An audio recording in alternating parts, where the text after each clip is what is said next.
We interrupt your regularly scheduled programming to bring you some breaking news. There's been reports all over the area of something crazy going on, something big. People's homes, their minds even, are being taken over by something called, what is it they're calling it? They're calling it Bad Movie Debate. What up, nerds? It's me, Jacob Babb from Bad Movie Debate, here to do another review episode because I was finally able to go see Heart Eyes. I wanted to see it sooner, but, shit happens. No big deal. It is what it is. I finally got to go see it, and I absolutely loved it. I'm just going to go ahead and say it's probably my favorite rom-com horror of all time.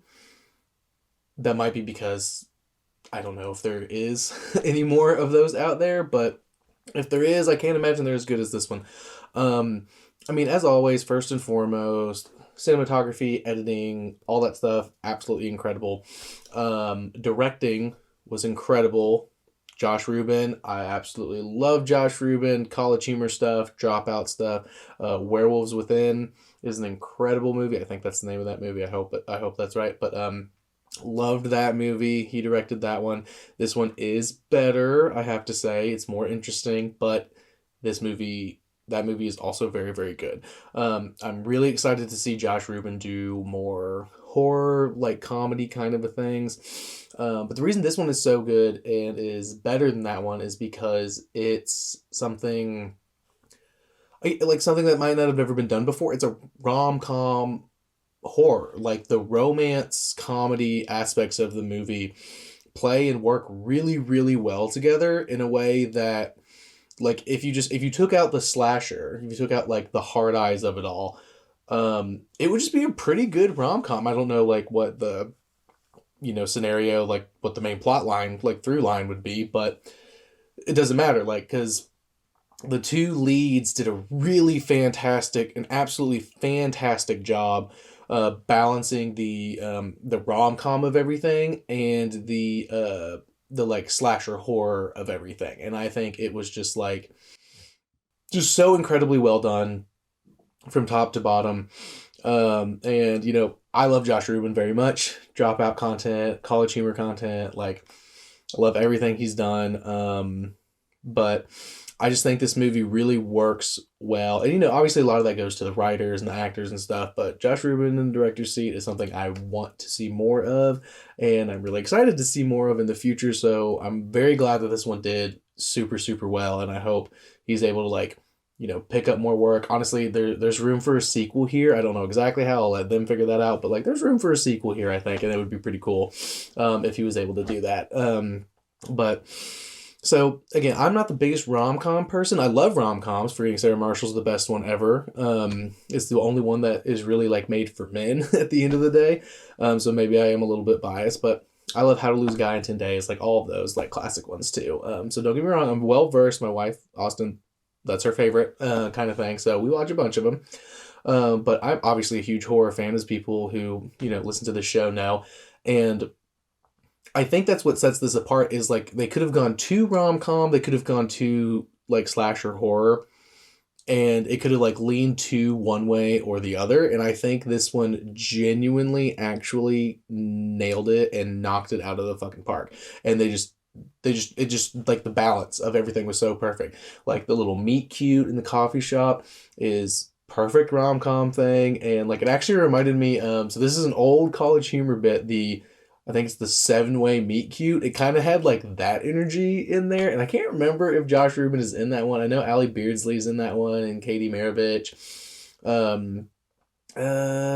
Maybe Emily Axford and Brian Murphy. I'm not 100% sure, but this is way back College Humor stuff. But it's literally 7 people doing a 7-way meet cute, and it kind of had that energy there. So I don't know if that was a little homage to that, but if it was awesome.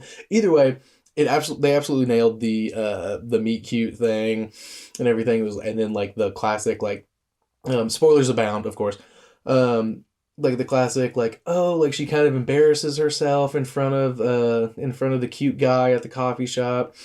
Turns out he's coming in because she works as at a jewelry place doing marketing, and she's getting yelled at by her boss because her campaign was pretty. It's funny, I don't want to ruin that because it's pretty funny. Yeah, this is a really bad idea considering the world they live in. And then of course he's the guy who, you know, is in town to like, who's a freelancer to like come like rectify that situation and everything. So like that's just classic rom-com setup and everything. But now cutting back to the very beginning of the movie, the opening scene of this movie is so fucking funny while introducing the just like how off the wall crazy slasher it's gonna get. Like it's bloody, it's gory, but like in a way that works for this kind of a movie. You know what I mean? Like I think it makes sense for it to do like as much gore as it did, because it wasn't like, it's not like it's tasteful as gore can be, but it's not like gratuitous. That's what I'm trying to say. It's not a gratuitous gore that's just like over the top for the sake of it, like kind of a thing. You know what I mean? So I think it's totally fine in that regard. But that opening scene with that fucking song playing, I don't want to ruin it because it's just so fucking funny. That is pure, like, I'm sure, like, you know, the writers and Josh Rubin, like, collab real hard on that, because that just has, like, the comedy that I would expect from Josh Rubin being the director of this movie, in a way that was just, like I was cackling in the theater. Thankfully, I was in there by myself, so I was able to, like, fully cackle and, like, comment, like, out loud and everything, so that was nice. It's not great that I was in there by myself, but again, I'm like a month behind on watching it, so and it's done very well, so good. I'm getting you some late I'm getting y'all this movie some late attention, late ticket sales. But I digress. The opening scene is incredible. And the perfect way where it balances, it sets the tone early for this is rom-com. And well, I guess it's more like comedy, like a horror comedy. And then we meet our two leads, and they bring in the rom. And so it just blends and meshes so well that you're going to be like rooting for the couple to end up together. Spoiler alert, they do. But also, you know, surviving the slasher of it all and everything. And I think it's just so well written and paced so perfectly. It's like an hour and a half long, plus or minus, like, well, plus. And they use every bit of it exactly how they need to. It never drags. There's nothing weird. And again, major spoiler alerts. Once we get to the end, and it's like we find out it's a Scream type situation. Hard Eyes isn't one person, it's 3 people that are doing this and stuff, which makes sense because of, like, you know, he Hard Eyes has, like, I think it's like a bunch of different people over different, like, super, like, populated cities for the past couple of years, and now he's come to Seattle, and it just makes so much sense. Like, once you look back at stuff, like, again, spoiler alert, like, the two, so they call themselves a throuple, and it was one of the lead detectives on the case in Seattle and the IT guy at the Seattle Police Department, and then just some guy who, when they first kill that guy in a big scene that was crazy and genuinely had me, like, kind of upset, which I'll talk about in a second. But it was just very funny, like, the kind of, like, not like spoof, but, like, I would say, like, homage to, like, Scream, the, like, multi-killer, masked killer kind of a thing. And it really worked for this movie, because up until we learned that that's the case, I was kind of like, how does Hard Eyes kill all of these people? Like, how can he be everywhere at once? And all of that. But it ties up in the end in a way that makes sense. But so the third guy, like the addition to the throuple, like the third person in the throuple, which, I mean, I guess there's not supposed to be any third, it's supposed to be an equal thing and stuff, but I mean, they're bad guys, and they straight up say, like, oh, that was just a super fan, like, yeah, we brought him in, you know, could make things easier and stuff. So they weren't doing the throuple thing correctly, as far as I know, but regardless, I digress. The scene where it's like a big Valentine's Day drive-in movie theater thing, and movies in the park, but like a drive-in like kind of a situation, and they bring him there, and there's a bunch of couples, and like he's dead set on killing them too. And the entire time, it's so funny because they're like bitching and moaning, like, we are not together.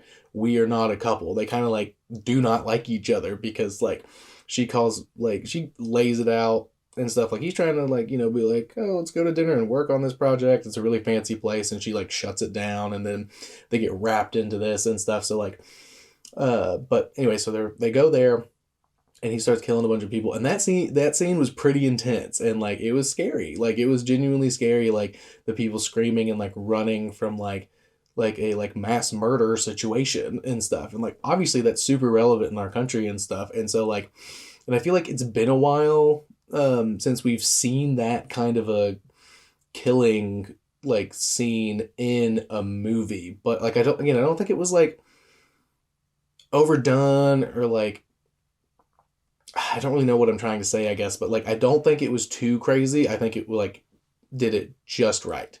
So I absolutely loved it, and I thought it was great, and it was genuinely scary. But the main thing about this movie is the why it's such a good rom-com horror movie, the best one ever, is because not only is it balanced and like there's enough time for rom, enough time for com, enough time for horror, it also just does a really fantastic job like tying all of those things together in scenes where they maybe normally wouldn't be tied together, like because like there's a scene where he like tackles her because she's about to get hit by a car because she's running in the street, not paying attention because she's running away from the killer, and he like grabs her, and then they're laying there, and they're kind of like kind of like a again classic rom-com thing where like he's on top of her on the ground, and they're kind of like, ooh, like being a little cute and stuff, and then the killer starts coming out, and they're like, we are not a fucking couple, we are not together. Like they're like,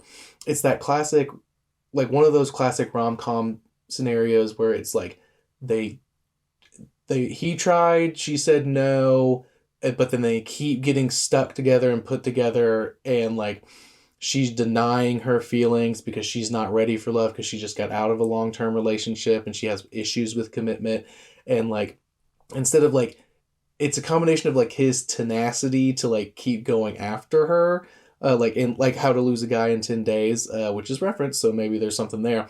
It's like a combination of like How to Lose a Guy in 10 Days, like tenacity, like she's pushing him away but he's still going for it, kind of a thing, but also literally being forced to be stuck together and admit that they care about each other because they are being hunted by a slasher, a group like three people as heart eyes and stuff. And I just think you can't really ask for much more in what is marketed as a rom-com horror movie.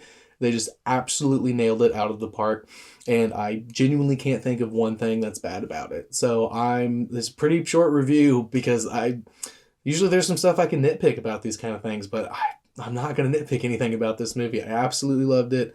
4.5 out of 5 stars. Like I don't think it's it's not perfect. There's some issues with it, I'm sure. Someone can let me know if they thought anything was didn't make sense one way or another, but I think all their loose ends they tied up perfectly fine, and they end up together, and she's the one that proposes to him after a year and stuff, and everything, and they ride off into the sunset, as it were, and the slashers or the hard eyes killer is taken down, and they all live happily ever after, and that's exactly what you want in a rom-com, and it works really well for a slasher movie, and you could make another one if you wanted, because you just get copycats. They like the third guy in the throuple, they're like, oh, he was just a super fan of us, and tracked was able to figure out who we were, and like tracked us down and stuff, and like we just added him into it, so like you can do that again like so easily. I don't know.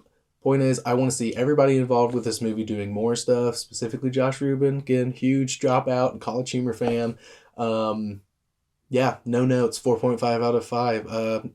Follow on Instagram and TikTok, YouTube, Spotify, Apple Pod, anywhere you get your podcasts, as always. I mean, if you're listening, you know that. But follow on the social media stuff. I post stuff there. Yeah, absolutely, absolutely love this movie. Go see it in theaters if you can, or as soon as you can rent it, because this deserves all the attention it's getting and more.